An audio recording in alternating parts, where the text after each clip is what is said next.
जब ये सारे लोग इस राजा नबूकदनेस्सर के महल में रह रहे हैं तो सिर्फ ये चार ही यहूदी लड़के नहीं हैं, शद्रक, मेशक, अबेदनगो और दानियल, जिन्हें वो इज़राइल से यानी या यहूदा से लेकर आया है, वरन और भी बहुत सारे यहूदी लड़के हैं जो इन चारों के साथ आए हैं। सो इस बात को हमें अपने ध्यान में रखना है। अब एक दिन बहुत बड़ी समस्या सामने आ जाती है और वो समस्या हम सब जानते हैं कि राजा नबूकदनेस्सर अपनी एक बहुत बड़ी मूर्ति खड़ी करता है और वो अपनी पूरी प्रजा को, सारे लोगों को ये आज्ञा देता है, ये कमांड देता है कि सब लोग मेरी बनाई हुई इस मूर्ति के आगे झुकें, इसे सजदा करें। और इस मूर्ति के आगे ना झुकना और राजा की आज्ञा की उल्लंघना करना मौत को बुलाना था। और उसने ये आज्ञा दी थी, वचन 11 में जब हम पढ़ते हैं कि जो इस मूर्ति के आगे झुककर सजदा ना करे, दंडवत ना करे, वो इस धधकते हुए आग के भट्ठे में डाल दिया जाएगा। तो राजा की कमांड के अनुसार जब बांसुरी बजी, जब वीणा बजी, जब सारे म्यूजिक बजने लगे कि सजदा करो, तो सारे लोग जो वहां पर खड़े थे सब के सब झुक गए, इस मूर्ति को सजदा करने लगे। लेकिन ये तीन लड़के थे जो कि पानी के या हवा के बहाव में नहीं चले, ये खड़े रहे, इन्होंने झुकने से इनकार कर दिया। तो जब राजा को इस बात की रिपोर्ट दी गई कि सारी दुनिया झुक गई लेकिन इन तीनों ने इनकार कर दिया है, तो राजा को गुस्सा आया। उसने फिर इन तीनों को बुलाया और कहा कि ओके, एक दूसरा मौका आपको दिया जाता है। और इन लोगों को दूसरा मौका मिला और इन्होंने नहीं कहा कि चलो हमें दूसरा अवसर मिला है, चलो थोड़ा झुक लेते हैं, दिखा देते हैं राजा को ऊपर से कि हम झुक गए हैं। लेकिन नहीं, उन्होंने झुकने से इनकार किया और राजा के सामने खड़े होकर कहा कि हम तुझे सजदा, तेरी इस मूर्ति के आगे नहीं झुकेंगे। उन्होंने परमेश्वर के साथ वफादारी दिखाई। उन्होंने ये कहा कि परमेश्वर की बात मानना और परमेश्वर के साथ वफादार रहना हमारे लिए ज़्यादा जरूरी है, बजाय इसके कि राजा की बात मानना और राजा के प्रति वफादार रहना, फिर चाहे हमें मौत का सामना ही क्यों ना करना पड़े। और दूसरी बार इन तीनों के इस रिस्पॉन्स को देखकर अब राजा आग बबूला हो गया। वो बहुत ज्यादा क्रोधित हुआ और अपने क्रोध में उसने ये आज्ञा दी कि भट्ठी को 7 गुना और धधका दो। और भट्ठी इतनी ज्यादा गर्म हो चुकी थी कि इन लोगों ने, जिन्होंने इन तीनों को फेंका था आग में, लिखा है वचन में कि वो सब जल गए। लेकिन इन तीनों के वचन में लिखा है कि एक बाल तक भी नहीं जला। आग के बीच में इनका कोई नुकसान नहीं हुआ। आग इन तीनों को कुछ ना कर पाई, क्योंकि आग के बीच में ये वो आ खड़ा हुआ था जिसकी ये आराधना करते हैं, यानी खुदावंद मसीह यीशु। और राजा नबूकदनेस्सर इस सारे सीन को देखकर हैरान हुआ, परेशान हुआ कि मैं क्या देख रहा हूं। और उसने कहा और ये आज्ञा दे दी कि पूरे हमारे बाबुल देश में इज़राइल के परमेश्वर शद्रक, मेशक और अबेदनगो के परमेश्वर की ही आराधना की जाए, क्योंकि वो सच्चा खुदा है। अब शद्रक, मेशक और अबेदनगो, इन तीनों का ना कहना इतना महत्वपूर्ण क्यों है? क्योंकि सुनिए ध्यान से, आज हमें शायद कहानी पढ़ने में आसान लगे और हमें इतना इनक्रेडिबल ना कुछ लगे, लेकिन सोच कर देखें कि पूरी भीड़ में से ना कहने वाले, सजदा ना करने वाले, समझौता ना करने वाले, कंप्रोमाइज ना करने वाले सिर्फ ये तीनों जवान लड़के थे। सिर्फ ये तीनों अब टारगेट बन गए थे। ये लोग राजा की नजरों में आ गए थे, इन्हें पकड़कर राजा के सामने लाया गया। लेकिन इस सब की बजाय भी ये लोग भीड़ के साथ नहीं चले कि सभी झुक रहे हैं हम भी झुक लेते हैं। नहीं, वह खड़े रहे, भले ही तीनों थे, और राजा को सजदा करने से, उसकी मूर्ति के आगे झुकने से उन्होंने इनकार कर दिया। और दूसरी बात, उन्हें दूसरा मौका मिला।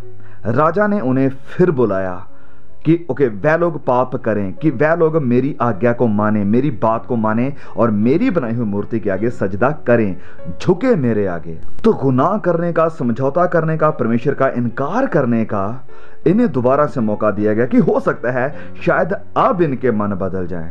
लेकिन नहीं, उनके अंदर परमेश्वर का प्यार था और परमेश्वर का भय था और परमेश्वर के वचनों के प्रति प्यार था, वचनों की आज्ञाकारी करने वाले थे। उनके अंदर डिसिप्लिन था परमेश्वर का, और इस कारण उन्होंने परमेश्वर के उस वचन को याद किया कि मुझे छोड़ किसी और को सजदा नहीं करना है।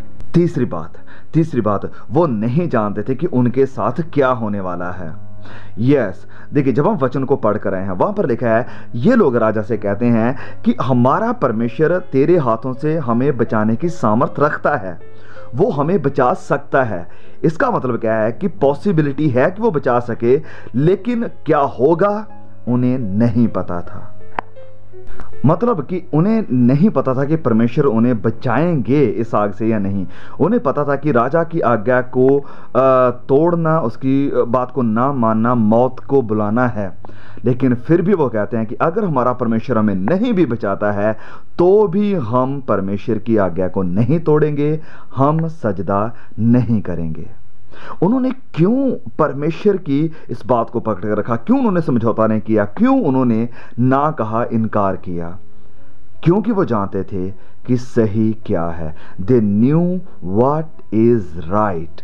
देखिए, उनका ये ना करना, राजा के खिलाफ जाना, राजा की आज्ञा के कमांड के विरोध में जाना, ये कोई यूथफुल रेबेलियन नहीं था, वरन ये परमेश्वर के वचनों के प्रति आज्ञाकारी थी।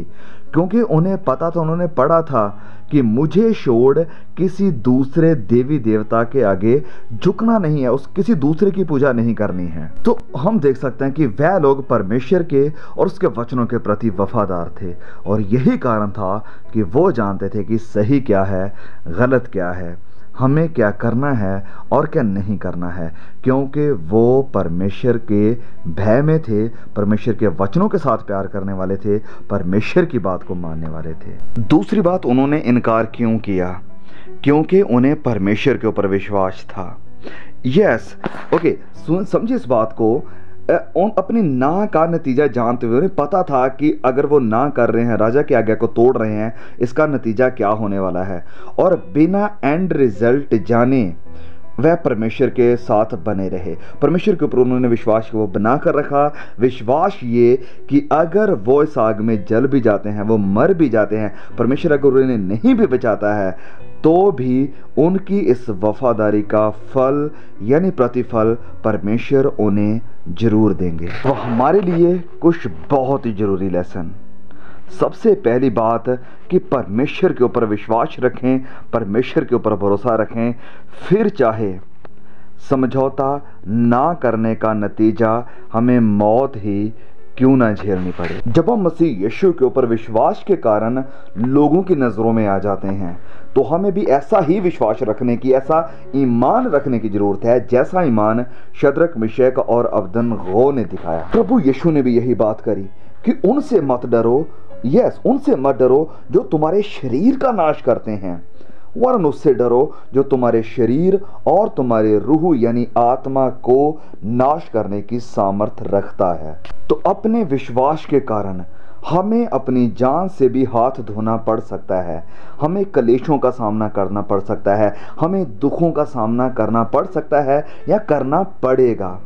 इसकी बात प्रभु यीशु ने और प्रेरितों ने भी करी। प्रभु यीशु ने बिल्कुल क्लियर किया कि उन्होंने मुझे सताया, वह तुम्हें भी सताएंगे, मेरे नाम के कारण लोग तुम्हें मार डालेंगे, जेलों में डाल देंगे, और विश्वास रखो, धीरज रखो, मैंने इन सब के ऊपर जीत पाई है। संत पौलुस कहते हैं प्रेरितों के काम अध्याय 14 में कि थ्रू मैनी ट्रिबुलेशन, बहुत सारे कलेश झेल कर हमें परमेश्वर के राज्य में प्रवेश करना है। Through many tribulations we must enter the kingdom of God. तो समझिए इस बात को, शद्रक, मिशक और अबदनगो की तरह भले ही हम टारगेट बन जाएं, भले ही पूरी चर्च में से, पूरी कलीसिया में से हमें सिर्फ अकेले ही खड़े होना पड़े, क्या आप मसीह यीशु के लिए स्टैंड लेने को तैयार हैं? क्या आप ना कहने को तैयार हैं? तो क्या आप इस संसार के अधिकारियों, संसार के एजेंडा को, शैतान के द्वारा चलाए जा रहे प्रोपेगेंडा को ना कहने के लिए तैयार हैं? फिर चाहे हमें या मुझे या आपको अपनी जान से भी हाथ धोना पड़ जाए। यस, मैं इस बात को क्लियर कर दूं कि ये आसान नहीं होगा। शद्रक मशक अबदनगो के लिए भी आसान नहीं था, हमारे लिए भी आसान नहीं होगा, बिल्कुल भी आसान नहीं होगा, but it will be worth it. ये बेकार में नहीं जाएगा। हमारा प्रभु यीशु के लिए खड़ा होना हमारे लिए एक बड़ी महिमा को, बड़े प्रतिफल को उत्पन्न करेगा। और हाँ, मैं इस बात को बता दूं कि जब जब परीक्षा बढ़ती है तब तब परमेश्वर का अनुग्रह भी बढ़ता है और वो हमें ताकत देता है, पवित्र आत्मा हमें स्ट्रॉन्ग करता है कि हम खड़े रहें, हम ना कह सकें। प्रकाशित वाक्य अध्याय 2 में प्रभु यीशु कहते हैं कि जो दुख तुझे झेलने हैं उनसे मत डर। प्रभु यीशु कह रहे हैं कलीसिया को, अपनी दुल्हन को, कि जो दुख तुझे झेलने हैं उनसे मत डर। अपनी दुल्हन को कह रहे हैं कि जो दुख तुझे झेलने हैं उनसे मत डर, प्राण देने तक वफादार रहे, जान देने तक वफादार रहे, मैं तुझे जिंदगी का, सच्ची जिंदगी का मुकुट दूंगा।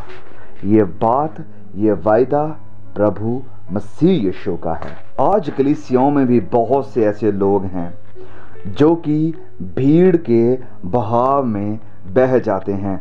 जो नया ट्रेंड आया, जो कुछ देखा, बस चल लग पड़े उसी को करने में, उसी के पीछे झुक जाते हैं ट्रेंड्स के आगे, झुक जाते हैं शैतान के एजेंडा के आगे।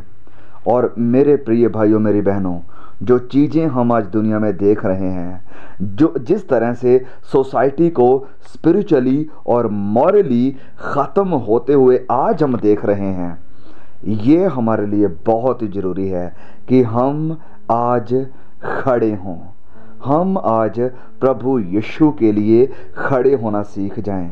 हम आज ना कहना, समझौता ना करना सीख जाएं, क्योंकि प्रभु यीशु यही हमसे चाहते हैं कि जो दुख तुझे झेलने हैं, परीक्षाओं का जो तुझे सामना करना है, इनके बीच में खड़ा रहे। ये समाज, ये हमारी दुनिया, यस, बिल्कुल पूरी तरह से मसीही सिद्धांतों, मसीह यीशु और मसीह यीशु की कलीसिया के खिलाफ है, विरोध है। ये कोई मैं प्रोपेगेंडा नहीं बोल रहा हूँ, मैं कोई डर या कोई भय पैदा नहीं करना चाहता हूँ आपके अंदर। ये रियलिटी है जो आप होते हुए देख रहे हैं। लेकिन इस सब को देखते हुए हमारे अंदर ये एक इनकरेजमेंट, एक तसल्ली आती है कि परमेश्वर के वचन पूरे हो रहे हैं। और जब हम परमेश्वर के वचनों को पूरे होते हुए देख रहे हैं, जब हम प्रभु यीशु की भविष्यवाणियों को पूरे होते हुए देख रहे हैं, तो हमारे मन आनंद से भरने चाहिए, उम्मीद से भरने चाहिए, क्योंकि जैसे वचन में लिखा है कि तुम्हारा छुटकारा नज़दीक है। तो हमें अपने आप को तैयार करने की ज़रूरत है। शद्रक, मेशक, अबदनगो की तरह, दानियल की तरह, यूसुफ की तरह परीक्षाओं का सामना करने की, टेम्पटेशंस का सामना करने की, आग का सामना करने की हमें आज तैयारी करने की ज़रूरत है। भाइयों और बहनों, मैं आपसे, अपने आप से यही कहूँगा कि आइए हम अपने आप को तैयार करें कि भले ही आग का सामना करना पड़े, लेकिन हमारी ज़ुबान से प्रभु यीशु का इनकार कभी ना हो, वरन भले ही हमें अपनी ज़िंदगी को ना कहना पड़े। May God bless you. Please share the message.